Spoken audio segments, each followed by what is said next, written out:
नमस्कार दोस्तों, आप सभी को स्वागत है मेरे अपने चैनल पे।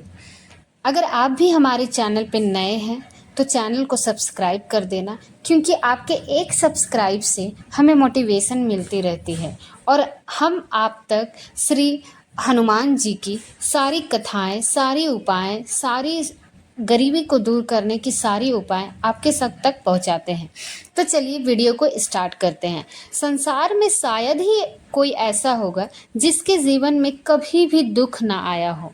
आदमी चाहे छोटा हो या बड़ा हो, या फिर निर्धन हो या ताकतवर हो, या फिर कमजोर हो या ताकतवर हो, हर व्यक्ति को कभी न कभी किसी बात का दुख जरूर होता है। यह दुख जब किसी के जीवन में आता है तो कुछ लोग उसका सामना करते हुए जल्दी उभर जाते हैं, तो वही कुछ लोग दुख के आते ही उसकी चिंता में घुलने लग जाते हैं। दुख के आने पर ना सिर्फ व्यक्ति की परीक्षा होती है, बल्कि इसके आते ही आपको अपने और पराये का भी पता चल जाता है। एक बार दुख ने सुख से कहा कि तुम बहुत भाग्यशाली हो, लोग तुम्हें ही पाना चाहते हैं। तब सुख ने कहा, भाग्यशाली मैं नहीं बल्कि तुम हो, क्योंकि तुम्हारे आते ही लोग अपने को याद करने लग जाते हैं। तो वही जैसे मैं किसी के जीवन में प्रवेश करता हूँ तो लोग अपने को ही भूल जाते हैं। इंसान के जीवन में दो तरह के दुख होते हैं। पहला हुआ जिसकी अभिलाषा पूरी नहीं हुई, और दूसरा उसके जीवन की अभिलाषा पूरी हो। दुख किसी के साथ भेदभाव नहीं करता, वह हर किसी के जीवन में आता है। इसीलिए दुखी होने के बजाय उसे बाहर निकलने का प्रयास करना ही समझदारी होता है। इंसान का जीवन एक सिक्के के समान है, जिसके एक और सुख है, दूसरी ओर दुख होता है।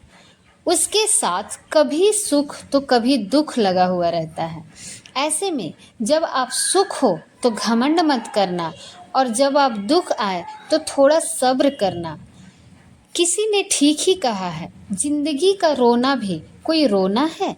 जिंदगी रो कर काटो या हंस कर, वो तो कट ही जाती है। सुख और दुख जिंदगी का खेल है, इन्हें जाता है। दुख का प्रत्यक्ष रूप जितना बड़ा दिखाई देता है, अंदर से उतना ही खोखला और कमजोर होता है।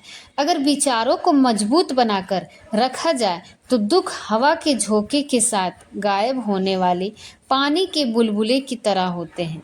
दुख, तकलीफ, आपदा इंसान की जिंदगी के साथ जुड़ी हुई ऐसी अफसन घटना है जो क्षति पहुंचाकर हमें विचलित कर देती है। कभी कभी तो अविवेकी इंसान सहन शक्ति के अभाव में अपना होश खो बैठता है।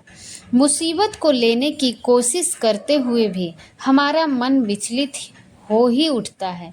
आगे बढ़ने के सारे दरवाजे बंद होते देखकर सर पकड़कर बैठने के सिवाय कोई और रास्ता नजर नहीं आता। आखिर ऐसा क्यों होता है? कारण यह है, हमारी नकारात्मक सोच और चिंतन हम पर हावी हो जाते हैं। कहते हैं कि इंसान जैसा सोचता है वैसा ही बन जाता है। अगर सोच सकारात्मक होगी तो दुख में भी कहीं न कहीं सुख की अनुभूति होगी। परीक्षा के समय आप देख सकते हैं कि कई छात्र डांट के सामना करते हैं तो कोई हार मान लेते हैं, कोई तो डिप्रेशन में चले जाते हैं, तो कई लोग परीक्षा देने ही नहीं जाते हैं। कई तो कम नंबर आने पर भी अपनी जान देने की कोशिश करते हैं। हनुमान जी कहते हैं, एक युवक एक संत के पास आया। उसने संत से कहा, वो अपने जीवन में सफलता के सर्वोच्च शिखर पर पहुंचना चाहता है, लेकिन वह निम्न स्तर से इसकी शुरुआत नहीं कर सकता। आप ऐसा उपाय या मार्ग बताएं जिससे वह अपने लक्ष्य को हासिल कर ले। संत थोड़ा मुस्कुराएं और बोले, जाओ बगीचे से गुलाब का सबसे सुंदर फूल लेकर आओ। शर्त यह है कि तुम जिसे पीछे छोड़ दोगे उसे दोबारा नहीं तोड़ सकते। युवक शर्त मान गया और बगीचे की ओर चला गया। बगीचे में गुलाब के बहुत सारे सुंदर फूल खिले थे। उसने एक सुंदर गुलाब तोड़ लिया और अगले ही पल उसे आगे दूसरा सुंदर फूल दिखाई दिया। उसने पुराने को छोड़ दिया और आगे बढ़ गया। जब उसके पास पहुंचा तो उससे सुंदर फूल भी उसके आगे दिखाई दिया। वह फिर आगे बढ़ा। ऐसा करते करते वह बगीचे के आखिरी छोर पे आ गया। अब वहां सूखे और मुरझाए फूल बचे हुए थे।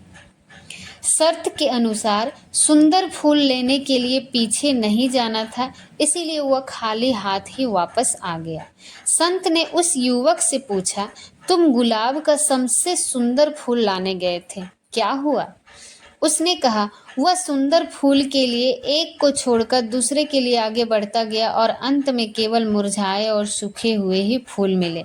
शर्त के अनुसार मैं ताजा और सुंदर फूल नहीं ला पाया। संत हंसने लगा।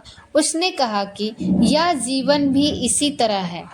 इसमें प्रारंभ से ही कर्म करना होता है। देखा गया है कि सफलता उसी कार्य और अवसरों में ही होती है जो लोग अधिक तथा सर्वोच्च की चाह में केवल आगे बढ़ते रहते हैं। आखिर में उनको भी खाली हाथ ही आना पड़ता है। संत की बातों को युवक समझ गया। उसने अब सभी कार्यों को पूरी लगन और मेहनत से करने का निश्चय किया ताकि जीवन में मिले हर अवसर को वो पूरा लाभ उठा पाए। दोस्तों, इस वीडियो में बस इतना ही। मिलते हैं अगले वीडियो में। आप ख्याल रखिएगा। दोस्तों, इस वीडियो के देख के आप ये समझ सकते हैं कि हमें कोई भी अवसर नहीं छोड़ना चाहिए और हमें अपने कोई भी काम को पूरी लगन और पूरी मेहनत से करना चाहिए। धन्यवाद।